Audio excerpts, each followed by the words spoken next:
High Commissioner Suckling, Dr. Karen Martin, Ambassador of the US, High Commissioners of New Zealand, Canada, Excellencies, friends of Asha.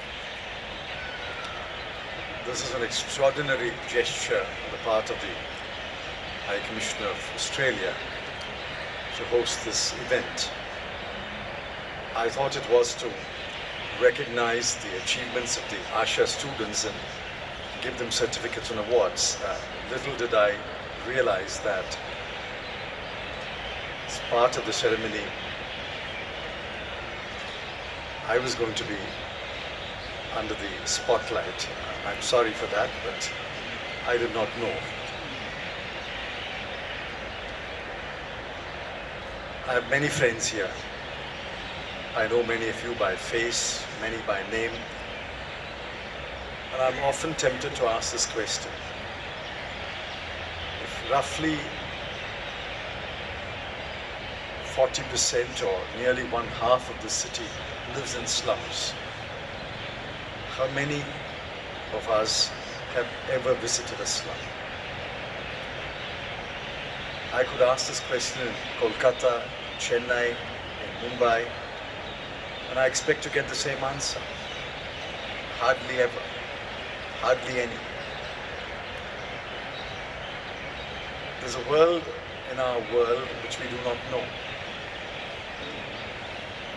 I grew up in Chennai. I visited slums as a student. But that was not the impact that I felt when I visited Ekta Vihar slum, when I was taken to that slum by Dr. Kiran Martin. You heard the young man say, we cook, eat, sleep, study in the same room. And it's not a room, it's a hovel. Just 6 feet by 8 feet or 8 feet by 10 feet, in which a father, a mother, a son, 3 daughters live, sleep, eat, cook, study. It's a miracle that they survive. To you and me, a toilet is a private, clean place. None of them have a toilet. To you and me, electricity is at the flick of a switch. Many of them do not have electricity. To you and me, water is when you turn on the faucet. Many of them have to walk a distance to a hand pump to fetch a bucket or a pot of water. What is the future of these children? They are our children. High Commissioner said that one half of India is under 25 years of age. But one half of that one half are children who are growing in abject poverty. The poverty in urban India is a greater blight than poverty in rural India. Poverty in rural India is a poverty of income. Poverty in urban India is a poverty of income, space, privacy. It's a worse poverty. The people will migrate to cities. And yet we neglect our cities. What hit me was the poverty, but what hit me more was the absence of opportunity. So we decided that we can't deal with poverty overnight, but we can deal with the lack of opportunity. These children are as bright as your children and mine.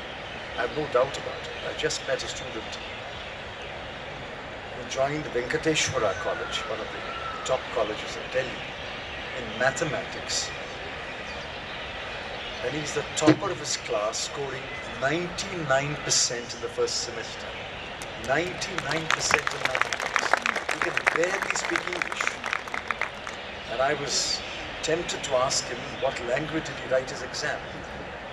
He confidently said, I write in English, but he can barely speak English.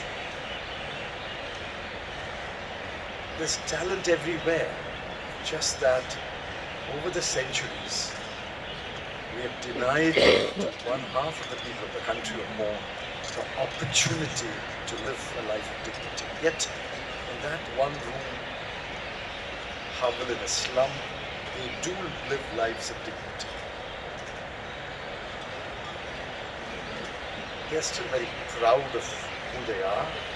They can't express themselves. They realize that they are facing impossible odds, yet they want to succeed. So we decided to give them two things. Firstly, we decided to give them a loan, a collateral-free loan. And I want to pay tribute to our public sector banks, 9 of them who joined together. I mean, they couldn't refuse me, so they had to join. But they gave the loans. And in the second year, and the third year, and the fourth year, they were all proud that the loans had been repaid. There was hardly a non-performing loan there. Then we said we'll give them an opportunity to study.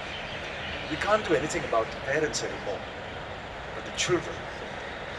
And wait to see the children of these children. Many of us will live long enough to see the children of these children. The children of these children will match any child in this country. These are the children who have broken through the walls that kept them virtually imprisoned. These are the children who have broken free. Their children will be equal to any child anywhere in the world. I'm truly proud of my association with Asha. I'm even more proud that so many great democracies in this world, Australia, New Zealand, Canada, the United States, Britain, have shown such an extraordinary fondness and have extended such extraordinary support for Asha. We are trying to do what they have done over 100 years. We're trying to build a prosperous country. And we're trying to walk the path they have walked, the path of democracy. Sometimes I'm sorely tempted to abandon democracy and take to another path. But I sincerely believe that the path of democracy will take us out of poverty, make our people truly prosperous and strong. Once again, let me thank this extraordinary gesture of the High Commissioner of Australia, Mr. Suckling, and his fellow High Commissioners and Ambassadors who have joined in paying tribute, not to me, paying tribute to the work of Asha, paying tribute to the friends of Asha, paying tribute to those who give voluntarily their time, their energy, their money, and above all, paying tribute to the over 1,000 children from slums who have broken free and are now going to soar into the sky. God bless those children. God bless all of you. Thank you. Ladies and gentlemen, please join me in thanking the Minister for his time and his ongoing support to Asha.